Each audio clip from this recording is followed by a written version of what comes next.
Attends une minute. Ce que t'es en train de dire, c'est que tu aimerais qu'on mette de la flotte sur toutes les semences. Tout à fait. De l'eau? Comme dans les toilettes? Non, elle ne doit pas obligatoirement venir des toilettes, mais oui, c'est ça l'idée. Salut tout le monde et bienvenue sur l'écran fou, et aujourd'hui, événement Disney+. Alors ouais, je sais, c'est presque contradictoire maintenant de parler d'événements avec Disney, hein, et plus encore quand il est question justement de leur plateforme de streaming, mais on va effectivement parler des 2 premiers épisodes de la série Ahsoka, donc série qui s'est bien fait désirer auprès des fans de Star Wars, hein, étant donné que bon, l'incursion du personnage dans la saison 2 de The Mandalorian avait quand même fait forte impression, et surtout ça laissait présager une orientation qui a vraiment de quoi satisfaire les amateurs au-delà du simple fanservice. Donc fanservice qu'ils ont un petit peu tendance à nous filer, mais vraiment à l'entonnoir, hein, puisque en fait ici ils laissaient entendre que l'intrigue prendrait place pour donner une continuité à la série animée Star Wars Rebels, qui est probablement un des meilleurs contenus que Disney ait produit depuis le rachat de Lucasfilm, je le dis haut et fort. Donc intrigue qui évidemment tournerait autour d'Ahsoka Tano, donc un des personnages de la série animée, mais surtout autour d'un méchant iconique en la personne de l'amiral Thrawn. Et alors, bon, c'est vrai que les trailers laissaient quand même espérer voilà, de jolies petites choses, hein, même si bon, le dernier trailer, en l'occurrence, s'ancre un peu trop dans le projet qu'envisageait Kathleen Kennedy autour du Girl Power. D'ailleurs, on en a fait une vidéo qui justement en parlait sur la chaîne.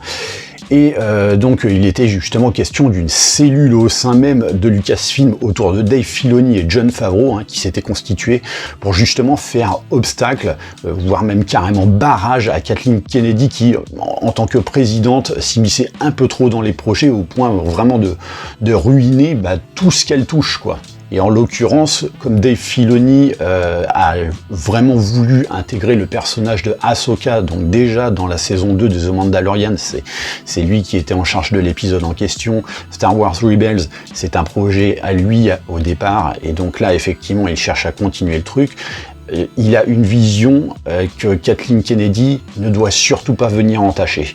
Donc c'est là où justement tout l'intérêt de ce blocus autour de la série a été justement effectué et avait tout intérêt d'être effectué. Et puis surtout que en plus par rapport à Kathleen Kennedy, en fait tous les mauvais choix, donc notamment sur le dernier Indiana Jones ou encore sur la saison 3 de The Mandalorian, ça vient de elle. Donc oui, on espérait effectivement que la série Ahsoka soit épargnée de ces griffes maléfiques pour laisser vraiment une totale liberté créative à Filoni et Favreau, mais plus Filoni, donc sachant que lui en plus aura également à sa charge la réalisation d'un film ciné qui devrait boucler donc cet arc autour de la série Ahsoka.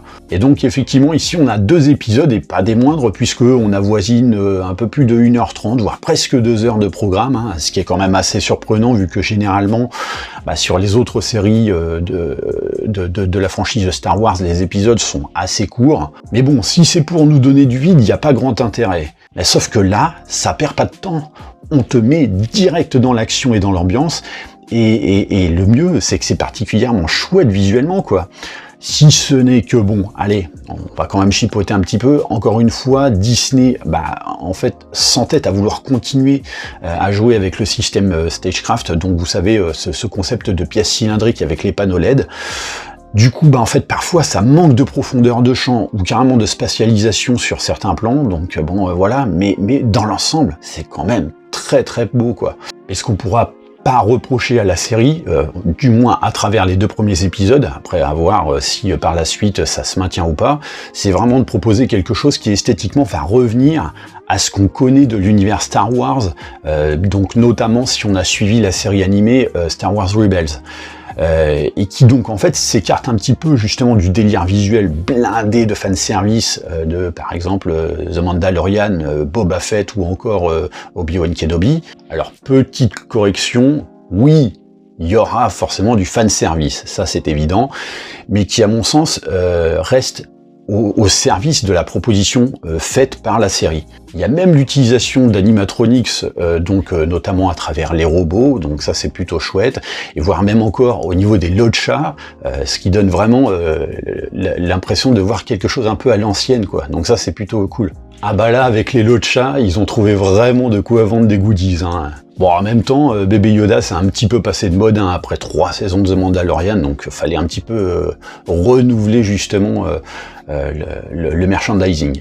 Sinon, la série nous propose quand même beaucoup d'action, donc en fait on ne s'ennuie pas, et surtout qu'en plus, quand on parle d'action, les affrontements au sabre laser ont plus de gueule dans cette série que dans n'importe quel épisode de la postlogie. C'est juste dingue, quoi. Les personnages sont tous top. Donc tu sens que bon, il y a quand même du soin à l'écriture, mais en même temps, quand tu sais que c'est Dave Filoni derrière et qui continue justement ce qu'il avait déjà brillamment initié à travers The Mandalorian ou encore la série Star Wars Rebels, finalement il n'y a rien d'étonnant. Si ce n'est que, au début, j'avoue, j'ai eu un peu de difficulté avec le personnage de Sabine Wren, qui pour moi était un petit peu trop dans la rébellion forcée pour jouer justement sur le côté femme forte et indépendante. Alors, c'est un peu déjà le cas de toute façon du personnage dans Star Wars Rebels, mais là, pour moi, au début, c'était vraiment un petit peu excessif. Ça manquait de naturel dans cette force de caractère. Et puis ça s'estompe à force justement de fouiller un petit peu dans les relations, notamment avec Ahsoka, hein, puisque il va vraiment y avoir une intrigue autour de ces deux personnages. Donc ça s'estompe et ça devient beaucoup plus limpide sur l'acceptation de ces personnages. Alors pareil, un autre personnage pour lequel j'ai un petit peu de difficulté, mais pour l'instant, tel qu'il est intégré dans les 2 premiers épisodes, ça se trouve ça va s'étoffer par la suite, c'est pour l'apprenti Jedi noir, donc Shinati, qui à mon sens manque vraiment de charisme, donc à voir comment ça évoluer. Mais surtout, la différence à mon sens avec les autres séries Star Wars, c'est que là, il y a des sous-intrigues. Chaque personnage peut exister indépendamment de la présence de Ahsoka à l'écran, là où, par exemple, je sais pas, dans The Mandalorian, tous les personnages secondaires n'existaient que en la présence de Mando.